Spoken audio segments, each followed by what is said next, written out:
Welcome everybody. Great season so far. I mean, I say great season. It's the first game behind us. Man, it's exciting. All this work we've done throughout the off season.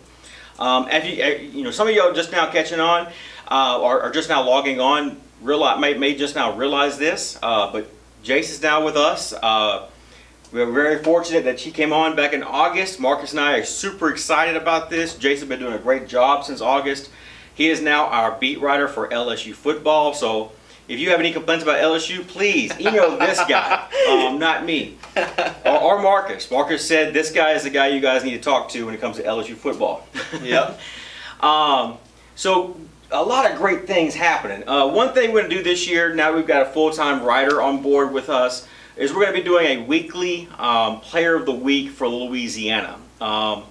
We've done this in the past for the nation, but I think this year we're going to do just for Louisiana because there's so much great football across the state. Yeah, there is a lot of great football across the state, from top to bottom, and like we always mention, Andy, like per capita when you talk about Louisiana, it's as far as players in the NFL right now. I mean, it sends the most talent to. Right. I mean, I think the NFL statistic is 1 out of every 78,000 Louisianans are in the NFL.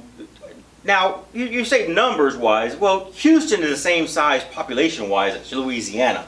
You know, Houston is 4.5, 5 million people. Louisiana is 4.2, 4.3 million people in Louisiana. So the city of Houston, population-wise, is the size of Louisiana. Mm-hmm. So we talk about the guys in the NFL from Louisiana. You talk about the per capita wise, and we're number one. The number two is the District of Columbia. I think it's 1 out of every 100,000, mm-hmm. and it starts getting much bigger after that. So Louisiana has the most guys in NFL per capita. I mean, we have some great football down here. Last weekend I was in Orange Beach, Florida. Yeah. You know, I know everybody in Florida tells me, or I'm sorry, Alabama. I know everybody in Alabama and Florida tells me that, oh, the best football is down here in this part of the country. Well, I was down there the other day and I was like, well, it's not hot, you know? Right. You know, on Thursday night I was at Woodlawn with Marcus, and man, it was hot on that turf, you know? It's hot. I mean, I've covered games to San Antonio, to Dallas, to Mississippi, Alabama now, Florida. I've been down to Destin, Florida, Dustin, Florida. Yeah. And we have something unique here in Louisiana. It's called that swamp air, you know? Yeah. You can't, when you got to breathe that in all summer long, all fall, whenever you get down to season, week 1, you've got that swamp heart, you know? Oh, yeah. That swamp lung, you know? Yeah, yeah. You're going to run all day long, all night long, and it's second to none. And so whenever you get ready to go, whenever I talk to these college coaches, they're excited about recruiting Louisiana. I mean, if you look at every conference in the country, I believe it's every conference of every division has at least one guy from Louisiana that plays college football there. Yep. You may not have every team. Now in the SEC, every team has at least 1 to 2 to 5 guys from Louisiana. Alabama recruits LSU, not LSU, right. Louisiana really hard. Mm-hmm. Texas A&M recruits Louisiana very hard. Actually, Tennessee just signed Woodlawn, the number one cornerback in Louisiana the other day. And Billy Napier, look at Florida right now. Some of his guys are from Louisiana. Well, he's got the inside track. You got Jabbar Jaloub, you got PT, you've got Corey Raymond. Yeah. Yeah. Okay. So that does help. That does help a little bit, you know. But yeah, so you got, I mean, even Florida State, you know, you got a guy, a guy that was born and raised in Louisiana. Yep. Actually, 2 of them now. Coach Gabe Fertitta. Yep. But Coach Johnson, you know, the running back coach, he's from New Orleans. So you can start looking across this country, all these big time programs, all of them have guys from Louisiana. Mm-hmm. You know, so it's not saying that Louisiana is the greatest of all time. But I'm just saying that Louisiana is the greatest. For the area and how small Louisiana is. I'm saying it's the greatest of all time. Yeah. There you go. Yep. I mean, think about it. This year we've got 3, 4 quarterbacks, you know, between Baton Rouge and New Orleans. I mean, you've got Zachary's quarterback. Eli Holstein. You've got Arch Manning. Ricky Collins. Yep. Mm-hmm. And then the Scotlandville's quarterback. Zay. Yep. So that's 4 big time quarterbacks. And then now you got Madison Prep's quarterback he's looking pretty sharp. Mm-hmm. He's only a sophomore. Yep. So you got a lot of quarterbacks. And Louisiana's not really known for the quarterbacks. I mean, no offense, Marcus, but for the history of Louisiana, it's not really known. I mean, you could name the quarterbacks on your right hand. You know? Maybe there's like one or two. You know, you have an Eric Randall. You have an Eric Randall. Mm-hmm. You have a guys like Eric Randall. You have a guys like, I mean, obviously Marcus, Rohan Davey, Terry Bradshaw. Mm-hmm. You know, the list isn't very long for Louisiana. Yeah, the Mannings really. I mean, growing up in New Orleans in general. But they're not really from Louisiana. They're originally from Mississippi. Mm-hmm. You know, Arch played for the Saints, and obviously they moved to New Orleans. Right? But still, so you look at what's going on in Louisiana right now. There's a lot of good football. I mean, from top to bottom, like Jace just said. You know, from the top of the state to the toe of the boot. So what we're gonna do every week is we're gonna produce this little 10, 15-minute show. And we want to show you guys some of the best talent every week, every day. What's going on? What these guys are doing. I mean, it is unreal. Like I said, I was in Orange Beach, Alabama on Friday night. Thursday night, I was at Woodlawn. You were. Yeah, I was at Liberty and Southern Lab. So obviously a lot of talent. And then you were at Episcopal on Friday night. On Friday night. Yep. So I mean, we're at a lot of games, and then all the riders we have, they're out games, you know, Woodlawn or Bel Air or Catholic or Scotlandville or it goes on and on and on. So what we're gonna do, coaches, if you're watching, submit to me or Jace, you know, your top performer of a week, and we're gonna put them on the show. Mm-hmm. So this week we have 6 guys we want to look at, and we have our number 1 guy that we're gonna pick as the player of the week. Me and Jace both approved this guy. This kid's a big time performer. Had a big game against a 5A school. Oh, I'm getting ahead of myself. Oh, I almost said it. A little tease for that first place winner, but we want to go with 6th place first. So let's go number 6 first. And now, and we looked at these, and Jay's gonna read you off their stats, and you're gonna be like, why is this guy number 6? We're gonna get to that top 5, right? You know.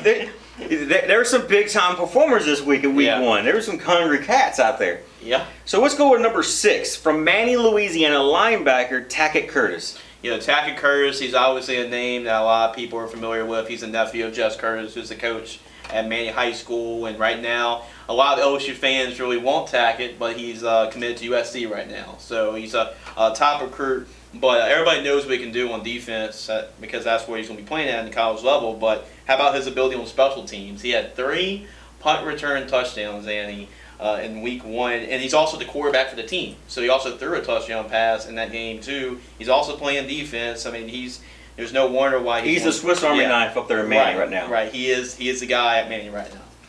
All right. Let's go to number 5, Kevon Johnson, quarterback from Lafayette Christian. Yeah, I actually covered his game last year. It was a LCA. It was a playoff game between LCA and Newman, and everybody was talking about Arch Manning.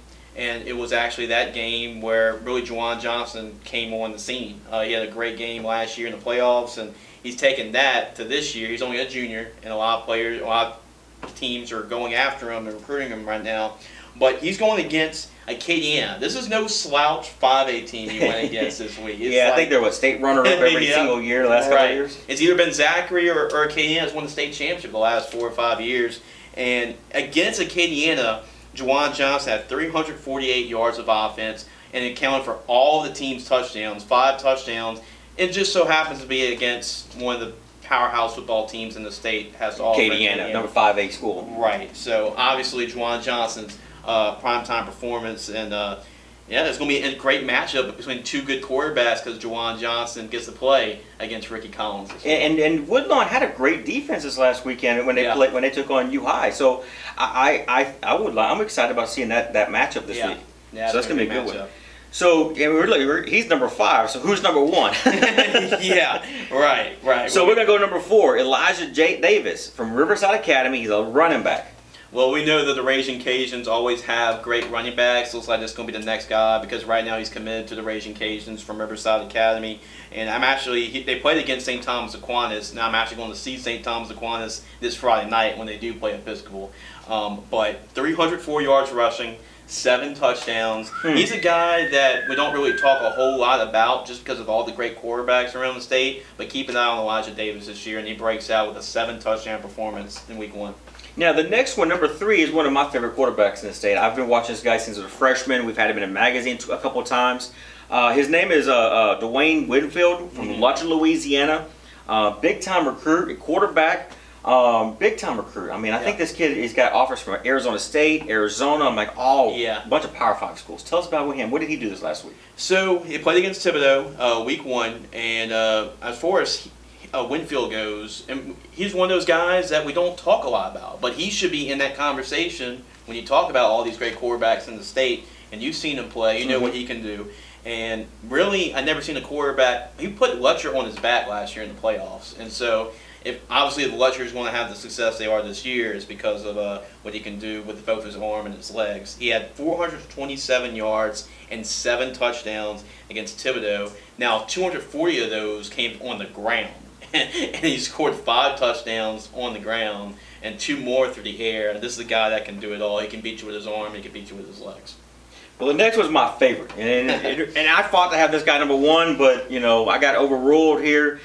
All these other offensive guys, but defensive guy, my guy, defensive end, Jonathan Bax from Edna Carr. Tell us about tell him what he did this week. Yeah, so Jonathan, this is a stat you don't normally see. Usually, if you see the stat, is throughout the course of an entire game, or even half a season. Right, for a lot of people, it's like really their season's work right there. But this is a talented kid. His name's Jonathan Bax. He's a defensive end. He's actually committed to TCU, so he's another Edna Carr guy. He's going to be playing college football. Power 5. Had 6 sacks. I'm not talking about for a game. He had 6 sacks in the first half alone against LB Landry in a 40-6 win. Jonathan Bax is wearing that number 7 jersey. It's kind of like with LSU with the number 7 jersey. And the number 7 jersey represents the best player for Edna Carr. And they got a lot of studs in Edna Carr football team. He's wearing that number, and you can see why when he has 6 sacks in only a half of action. Yeah, I love to see a big guy score. Ain't that what John Madden said? Yep. Yep. That's right. So the number 1 guy, he was a freshman. This is why he won to become. This is why he got voted number 1 was because he was a freshman. He's a 9th grader. Started in a 1A football team. And they beat they didn't beat, but they lost to a 5A school. He played against a 5A school. Kevon Johnson, St. Edmund High School running back. This young man tore it up. Coach Shriver called me up afterwards. He's like, Coach Shriver's hoarse, obviously. He couldn't talk. He was mumbling to me, Andy, I can't believe what this kid did. This kid is unbelievable. This kid tore it up on a game. Tell us what he did.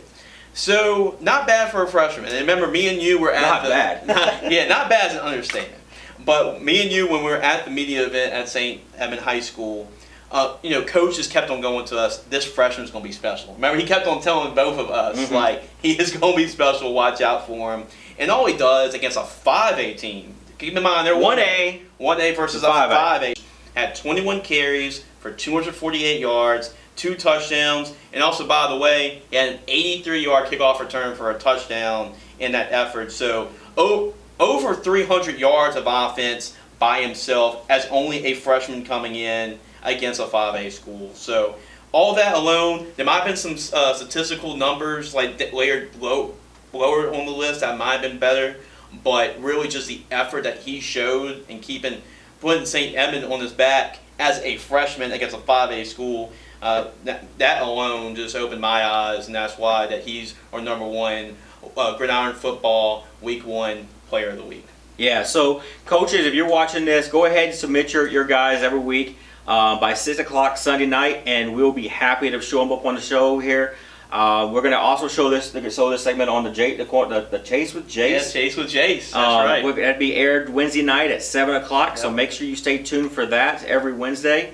Man, it's going to be a great season. I'm excited already. We're off to a fantastic start in Week 1.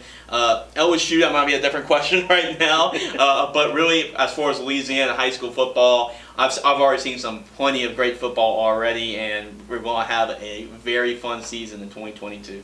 Yeah, I'm excited about what's going to happen this year. I mean, I like you said, LSU. It was a little disappointing on Sunday night. However, I think there's still a lot of great football to be played. LSU's got a lot of great things going for them. They were able to see a lot of things that, areas they need to work on. It's their first game against somebody, first practice, so to speak. Right. Against somebody wearing a different colored jersey. So, it's an opportunity for them to sit back, reflect about what they did right and what they did wrong. I'm looking forward to reading your article later today about the 5 things you see right and what you see wrong.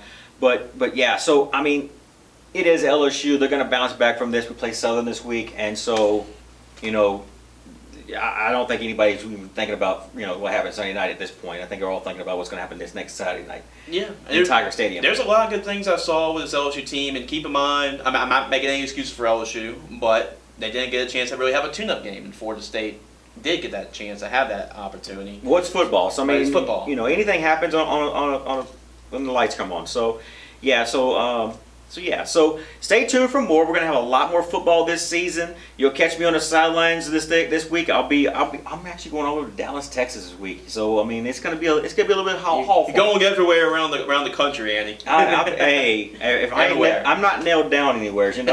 My wife knows that when it comes August, she just kisses me and I'm off. I'll see you when I can see you. I'll put 50,000 miles on my car and I'll see you when I see you next time. I'll see you after the bowl game, babe. So, that's right. So we've been making a big announcement about the bowl game on September 7th, Wednesday, September 7th. We're making a big announcement about that. So got the contract in the office right now. I'll be signing that, where the state bowl game is going to be at. It's exciting. Y'all stay tuned for this announcement. It's going to be big. So it's pretty exciting. Everybody's deciding where we're going to take it. I've already spoken to the mayor's office. Oh my goodness, everybody. So everybody's pretty excited about this. I've told all the coaches in the game. And I've even kind of hinted around to a lot of the players that we're going to be inviting. So, big news coming on Wednesday, September 7th. We'll be launching that out as well. Oh yeah, so I'm excited. I can't wait. Yeah, it's going to be a good one. So, make sure you guys watch Chase with Jace at 7 o'clock Wednesday night, and you'll hear the big announcement about the bowl game, where it's going to be played out, the details. And I'm pretty sure Mark is going to be talking about that. When you guys... Oh yeah. So when we do our segment, he's excited for it, and yeah, keep in touch with Chase with Jace on Wednesday night, because Mark is going to say a lot about Florida State, so we break down a lot of Florida State, LSU, but we also look ahead to Southern, which I know is going to be a special time for not only him but his brother as well. That LSU Southern. Last time the brothers went against each other, Marcus won. Yeah. In 2019 we put the and that was at Eric, the bowl game, the Gridiron Football bowl game. Yep. So Marcus and Eric, if you don't know who Eric is, Eric Randall was the former Hall of Fame quarterback for Southern University, and Marcus, obviously everybody knows Marcus, but we had them coach against each other for the 2019 Gridiron Football bowl game, and so Marcus came away with that big victory, beat his older brother. And he said the trophy's still in his mom's house, and that way they see it every time they go eat turkey for Thanksgiving.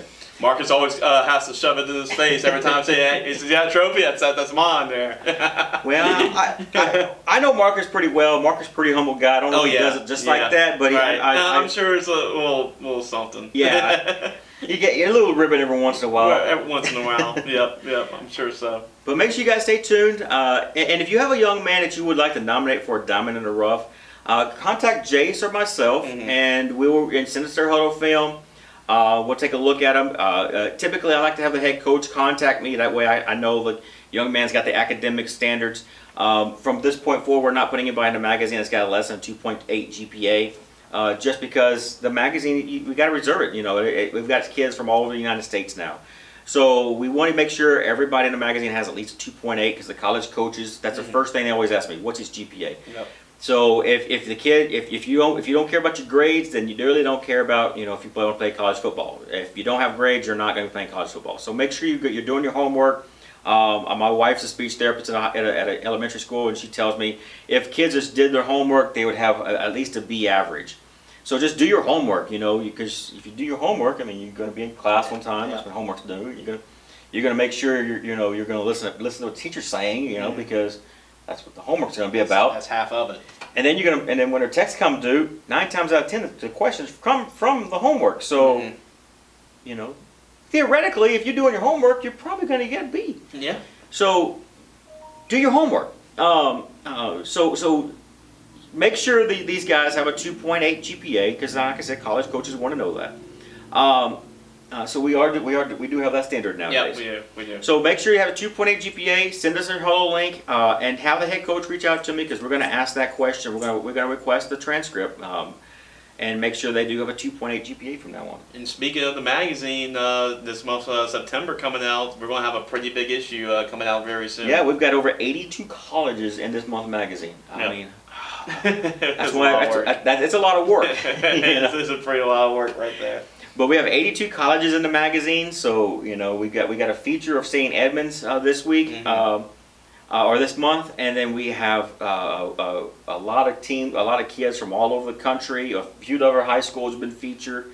One out of New Jersey, one out of Ohio, a couple out of Louisiana. So stay tuned for that. Yep. I'm Andy Bryson, CEO of Gridiron Football. I'm joined here by my right-hand man on my left-hand side, Jace LeJeune. Thanks for watching.